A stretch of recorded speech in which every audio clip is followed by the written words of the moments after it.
शादी न करने पर रेप की खैर, सुप्रीम कोर्ट ने बरी।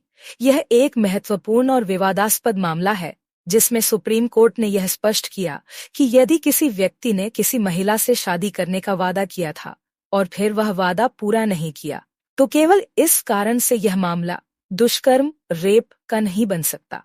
इस मामले में सुप्रीम कोर्ट ने आरोपी को बरी कर दिया। आइए इसे और विस्तार से समझते हैं। मामले का संदर्भ। यह मामला उस स्थिति से संबंधित था जब एक व्यक्ति ने एक महिला से शादी का वादा किया लेकिन बाद में शादी करने से इनकार कर दिया। महिला ने इसके बाद उसके खिलाफ रेप की एफआईआर दर्ज करवाई, यह आरोप लगाते हुए कि शादी का वादा करके उसके साथ शारीरिक संबंध बनाए गए थे और यह धोखाधड़ी और दुष्कर्म का मामला है। महिला का कहना था कि शारीरिक संबंध केवल शादी के वादे पर बनाए गए थे और जब आरोपी ने शादी नहीं की तो उसने धोखा दिया और उसके साथ दुष्कर्म किया।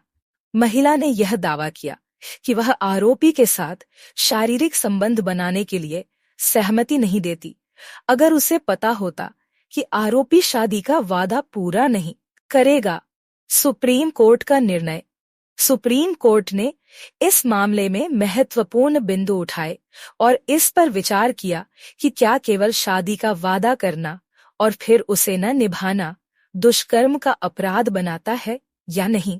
1. वादा और सहमति। सुप्रीम कोर्ट ने यह माना कि यदि दोनों पक्षों की सहमति से शारीरिक संबंध बनाए गए हैं तो इसे दुष्कर्म के रूप में नहीं माना जा सकता है, भले ही शादी का वादा किया गया हो।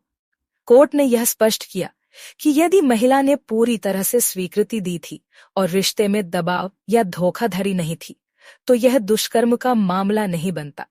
2. सहमति की व्याख्या। कोर्ट ने कहा कि एक वादा शादी का शारीरिक संबंध बनाने के लिए सहमति का कारण नहीं हो सकता। सहमति तब महत्वपूर्ण होती है जब शारीरिक संबंध दोनों पक्षों की स्वतंत्र इच्छा से बनाए जाते हैं। यदि एक व्यक्ति केवल शादी का वादा करके शारीरिक संबंध बनाता है तो यह खुद में दुष्कर्म नहीं माना जाएगा जब तक कि अन्य कोई गलत तरीका जैसे कि बलात्कारी दबाव या धोखाधड़ी शामिल न हो। 3. वादा न निभाना और दुष्कर्म का संबंध। सुप्रीम कोर्ट ने यह भी कहा कि शादी का वादा न निभाना केवल एक संवैधानिक या व्यक्तिगत वादा है और इसे दुष्कर्म के अपराध से जोड़ने का कोई कानूनी आधार नहीं है। दुष्कर्म तब होता है जब शारीरिक संबंध बिना सहमति के बनाए जाते हैं या किसी अन्य तरीके से धोखा दिया जाता है, न कि केवल शादी का वादा न निभाने पर। निष्कर्ष। सुप्रीम कोर्ट ने यह निर्णय दिया कि शादी न करने पर रेप का मामला नहीं बनता। कोर्ट ने आरोपी को बरी कर दिया, यह कहते हुए कि सहमति के बिना शारीरिक संबंधों को बलात्कारी नहीं कहा जा सकता जब तक कि अन्य कोई गलत तत्व जैसे धोखाधड़ी, हिंसा या दबाव साबित न हो।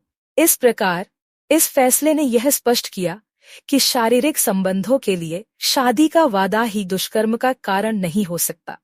यह निर्णय उन मामलों में महत्वपूर्ण है जहां विवाह का वादा और सहमति के बीच अंतर को समझने की आवश्यकता है।